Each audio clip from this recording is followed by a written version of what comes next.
Hey Reddit, I've been a loyal reader of this sub, often marveling at the ingenuity and cold precision of some of these revenge stories. I never thought I'd have one of my own to contribute, but here I am, and let me tell you, the satisfaction is immense. This isn't just about getting even, it's about systematically dismantling the life of someone who felt entitled to lie, cheat, and ultimately, resort to violence. Let me introduce myself. I'm Sophia, 27F, a dental hygienist. My life was pretty normal, predictable even, until about 3 years ago when I met Daniel, 28M. We met at a party through mutual friends. He was everything I thought I wanted, charming, incredibly funny, always making me laugh, and so attentive. He made me feel like the center of his universe, and it was easy to fall for him. Our relationship quickly became serious. We spent nearly every night together, our schedules aligning perfectly. About a year and a half in, we took the leap and moved into a cozy apartment that felt like our first real home. We talked about marriage, about our future, about building a life together. I was completely smitten and believed every word he said. About 8 months ago, Daniel's job in sales for a construction company began to demand a lot more travel. His company was expanding, he explained, and he was a key player in securing new contracts across the country. Initially, it was just one trip a month, usually for 3 or 4 days. I was nothing but supportive. I encouraged him, listened to his stories about client meetings, and always made sure he came home to a clean apartment, a home-cooked meal, and a loving girlfriend ready to help him unwind. I truly believed this was an investment in our future. But it escalated quickly. 1 trip a month turned into 2, then 3, each lasting 4 to 5 days. He was gone more than he was home. I missed him terribly, but I just kept reminding myself that this was for us. I sent him care packages with his favorite snacks, checked in constantly, and tried to be the most understanding partner I could be. I thought we were a team, making sacrifices for a brighter tomorrow. As Daniel's travel increased, I started noticing subtle shifts in his behavior. They were small at first, easily dismissed, but in hindsight, they were glaring red flags. First, his energy when he returned. Instead of being exhausted from back-to-back client meetings and endless flights, he seemed almost wired. Jittery with an unusual, almost manic energy. And the first thing he'd always do, without fail, was practically sprint to the shower. Even if he'd just showered at the hotel before leaving, he'd insist he needed another one, immediately. The bathroom would often reek of strong soap or cheap hotel brand air freshener, like he was trying to scrub something off. Second, his phone. It used to be casual. Left on the coffee table, notifications popping up. Now, it was glued to his hand. Always face down. Always in his pocket if he wasn't actively using it. He'd check it constantly, nervously, and if I so much as glanced in its direction, he'd flinch, or snatch it away, or act annoyed if I touched it. He'd often excuse himself to another room to make calls or reply to texts. Third, his friends, Chris and Ben, primarily. They'd always been friendly enough with me, but they started acting weird. If I walked into the room while they were talking, especially if they were discussing Daniel's trips, they'd immediately clam up, exchange furtive glances, and change the subject. They'd become overly polite, almost stiff, like they were hiding something. I tried to tell myself I was being paranoid, that they were just awkward. I was wrong. They were complicit. They knew. The final straw, the trip that broke my naive bubble, was Daniel's announced week-long trip to Denver. He framed it as an extremely important client meeting, a make-or-break deal that required his complete focus. I wished him luck, gave him a hug, and told him I'd miss him. Unlike previous trips, where there'd be at least a few thinking of you texts or daily calls, this time, his communication dropped to almost zero. I'd get a single, generic landed safe text, and then nothing but radio silence for days, occasionally punctuated by a terse busy. When I called, he rarely answered, always claiming he was in a meeting or networking. I felt incredibly lonely and anxious, but I kept pushing down my suspicions, telling myself, he's working hard for our future. Be supportive. Don't be that demanding girlfriend. When he finally returned home from Denver, he acted guilty. Not just normally affectionate, but almost overwhelmingly so. Clingy. He'd hold me a little too tight, kiss me a little too long, all while avoiding my gaze. He looked simultaneously exhausted and wired. And, of course, he went straight for the shower, a long, drawn-out one that left the bathroom smelling of strong, cheap hotel soap. As he was in the bathroom, I noticed his phone vibrating on the bedside table. My curiosity, which had been simmering for weeks, finally boiled over into a full-blown inferno. I walked over, my heart pounding, and saw a notification on the lock screen. It wasn't a text from a coworker. It was from a dating app. The symbol was unmistakable. My blood ran cold. The phone was unlocked. I hesitated for a split second, feeling a pang of guilt for invading his privacy. But the depth of betrayal I already suspected, the countless red flags I had ignored, pushed me forward. I picked up the phone and opened the app. What I saw shattered my world. It was an active profile. His profile. With recent photos of him, clearly taken during his work trips. The worst part? The messages. Dozens of them. With multiple women. Women discussing meetups, specific hotel bars, late-night dinners, breakfast dates. Dates in Denver. Dates in San Diego, a trip he'd taken a month prior. Dates in Atlanta. My stomach churned. It wasn't just one woman, it was a revolving door. He wasn't just cheating, he was living a completely separate, illicit life, a life I was unknowingly subsidizing with my sacrifices and my belief in our shared future. The messages weren't even discreet. He casually referred to me as my roommate or an old friend.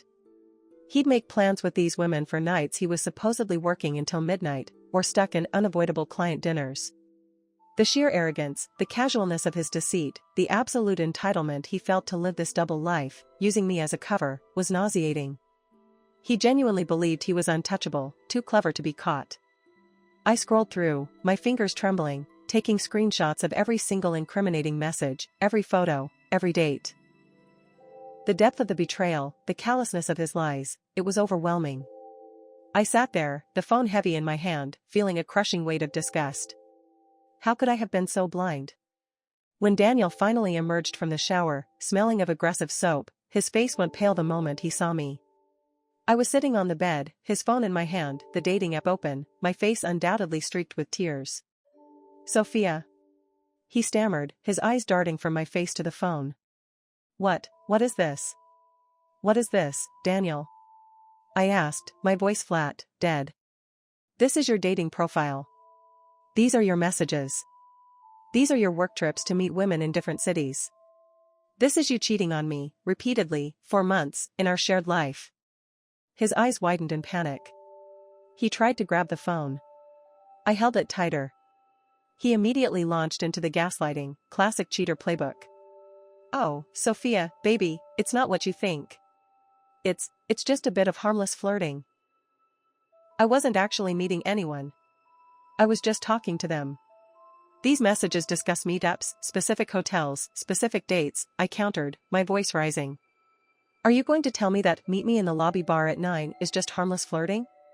He deflated slightly, then tried a different tack. "Okay, fine. I met up with a few. But it meant nothing. It was just. I was feeling insecure, Sophia. About our relationship. I thought you were pulling away. I just needed a bit of attention." Insecure? My blood boiled. He was projecting his own monumental insecurities and selfish desires onto me, making my commitment to him the excuse for his serial infidelity. The sheer audacity was mind-boggling. "Insecure?" I repeated, my voice now shaking with pure, unadulterated fury. "I was supporting you, cooking for you, managing our home, believing every lie you told me while you lived the secret life. I was nothing but supportive. You don't get to blame my insecurity for your calculated deceit. You are a serial cheater, Daniel, and I am done." The argument raged for hours. He oscillated between desperate apologies, more pathetic excuses, and then, as he realized I wasn't buying it, righteous anger. "You're overreacting. It was just a few meaningless dates. You're making a huge deal out of nothing. Are you going to ruin everything over this?" I finally cut him off. "I need time. I need to think. You need to stay somewhere else tonight. Go to Chris's. Go to Ben's. Just get out." He hesitated, then, seeing the absolute finality in my eyes, he grabbed a small bag and left, muttering about how I was being unfair and crazy. While Daniel was away, the initial shock gave way to a cold, hard resolve. I wasn't just heartbroken anymore, I was furious. And determined to make him pay. I needed to know the full extent of his betrayal, and then I needed to systematically dismantle his carefully constructed house of cards. I accessed his work email, he'd left it logged in on the desktop. And there it was. Not only were his dating app conversations directly linked to his supposed work trips, but his actual travel bookings didn't even match the client meeting stories he'd given me. He was fabricating entire trips, using company resources, just to meet women. He was literally billing his affairs as business expenses. I found email confirmations for flights and hotels in cities where he had no clients, no business, just dating app matches. This was corporate fraud. His friends, Chris and Ben, were frequently CC'd on his fake itineraries, helping him create elaborate alibis and cover stories.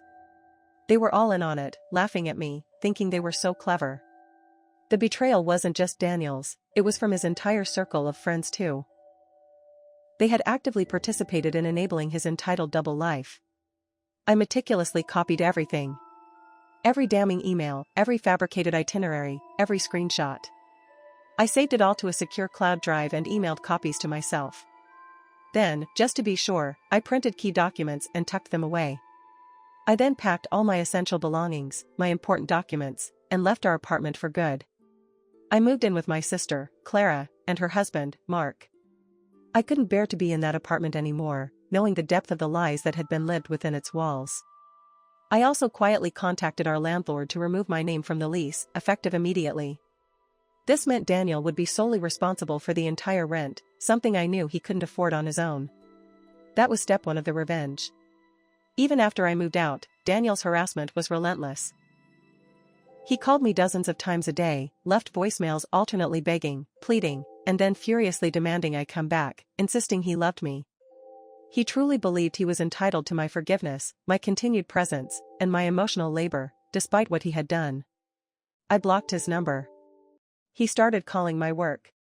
I blocked that. He started calling Clara's phone, begging her to let him speak to me. We ignored him. Then, he escalated. He started showing up. First, at my workplace, trying to talk to me during my lunch break. My supervisor had to tell him to leave. Then, he started showing up at Clara's house. One evening, I was home with Clara and Mark. The doorbell rang. Mark answered it, and there was Daniel, looking disheveled and wild-eyed, his face contorted with anger. "I need to see Sophia," he demanded, trying to push past Mark. "She's in there, isn't she? Sophia. Come out here." Mark, bless him, stood firm. "Daniel, she doesn't want to see you. You need to leave. You're not welcome here. I have a right to see her." Daniel yelled, his entitled rage finally boiling over. "She's my girlfriend. You can't keep me from her." "She's not your girlfriend anymore, and you have no rights here," Mark said calmly, trying to close the door. Daniel saw red. His face twisted into a snarl. "You think you can stop me, you pathetic little dash." He didn't finish the sentence. In a sudden, furious lunge, he swung his fist, punching Mark squarely in the face. Mark reeled back, stunned, clutching his jaw. I shrieked from behind him. That was it. The line was crossed. The cheating, the lies, the entitlement, that was one thing. Physical violence against my family? Absolutely not. Clara, horrified, immediately called the police. Daniel, realizing what he had done, hesitated for a second, then tried to run. But Mark, despite his bleeding lip, recovered quickly and, with surprising speed, tackled him. They struggled for a moment before the police sirens wailed in the distance. The police arrived quickly. Daniel was arrested for assault. Mark pressed charges, and I provided them with a detailed account of Daniel's harassment, the affair, and his escalating behavior. I also applied for a restraining order against him. The court date for the assault charge came quickly. Daniel tried to plead his case, claiming it was a misunderstanding, that Mark provoked him. But the evidence of his harassment and his unprovoked punch was clear. He was found guilty and received a suspended sentence, mandatory anger management, and substantial fines. The restraining order was granted, a much-needed layer of safety. But the revenge didn't stop there. With Liam out of the picture, and knowing the depth of his corporate fraud, I made an anonymous tip to his company's HR department, including carefully selected, irrefutable evidence of his fabricated work trips and his use of company resources to facilitate his dating app affairs. I didn't hold back. I also included evidence of Chris and Ben's complicity. Within weeks, I heard through my old network that Daniel was fired. Not only fired, but due to the nature of his fraud, his professional reputation in the sales industry was absolutely destroyed. His certifications were in jeopardy. He wasn't just out of a job, he was effectively blacklisted from the industry. And his friends, Chris and Ben?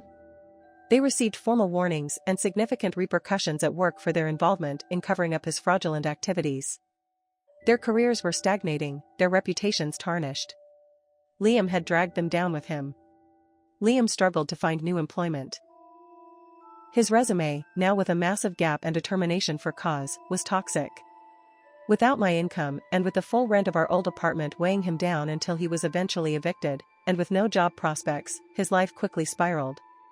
He lost the apartment, had to sell his car, and from what I hear, ended up moving back into his parents' basement. The constant calls for money from Chris and Ben, who were also facing financial strain, stopped. Their friendship had been built on convenience and enabling, and now that the gravy train was gone, so was their loyalty. Meanwhile, I'm thriving. I'm focusing on my mental health, my career, and my actual support system, Clara and Mark, who are true family. The emotional toll of this entire ordeal was immense, but the clarity I gained, and the sweet, sweet taste of justice, has been truly empowering. I learned the hard way about trust, betrayal, and the importance of recognizing red flags. But I also learned that I am strong enough to stand up for myself, fight for what's right, and dismantle the lives of those who feel entitled to treat others like trash. My hope in sharing this story is that it will encourage others to trust their instincts, gather their evidence, and take decisive action.